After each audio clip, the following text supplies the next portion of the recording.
बिहार चुनाव 2025 से पहले फिर वही खेल शुरू हो गया है, झूठे वादों का और जुमलों का खेल। पिछले 20 वर्ष से नीतीश जी जुमले और खोखले वादे करते ही आए हैं। 12 लाख युवाओं को नौकरी देंगे, ना तो नौकरी आई ना तो कोई जवाब मिला, और अब कह रहे हैं कि 1 करोड़ युवाओं को रोजगार देंगे, नौकरी देंगे।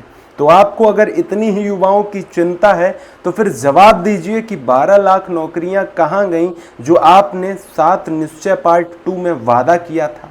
मैं आपको याद दिला दूं नीतीश जी कि आपकी याददाश्त और सेहत थोड़ी कमज़ोर हो गई है और अब आप सत्ता संभालने के लायक बचे नहीं हैं। आप पलायन की बात करते हैं मगर नौकरी तो आपने दी ही नहीं है। एक तरफ हमारे बिहार के युवाओं को, छात्रों को, मजदूरों को बाहर जाकर बिहार से किल्लत भरी जिंदगी जीनी पड़ती है। भाषा का भेदभाव बिहारी कह कह के चिढ़ाते हैं। अब समझिए कितनी किल्लत भरी जिंदगी है।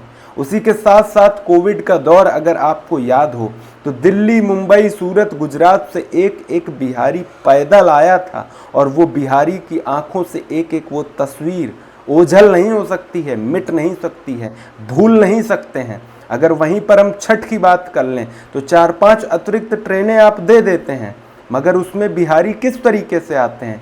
किसी अनाज की तरीके आते हैं, किसी जानवरों की भांति आते हैं। क्या यही इज्जत है बिहारी की? क्या यही सुविधाएं बिहारी को आपने दी हैं? आखिर क्यों वोट दे आपको बिहारी? नीतीश जी, आप तो बड़ी बड़ी योजना बनाते हैं, नल जल योजना, साइकिल योजना, महिला सशक्तिकरण योजना, मगर वहीं दूसरी तरफ इनको पूरा कौन करेगा?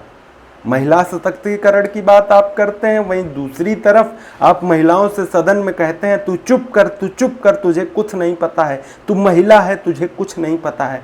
तो क्या ऐसे महिला सशक्तिकरण होगा? हर एक चुनाव में आप वादा करते हैं बिहार को स्पेशल राज्य का दर्जा दिलाएंगे, बिहार को विशेष राज्य का दर्जा दिलाएंगे, मगर सिर्फ चुनाव तक। जैसे ही चुनाव खत्म होता है, ठंडे बस्ते में विशेष राज्य का दर्जा आप डाल लेते हैं और मुंह पर चुप्पी साध लेते हैं।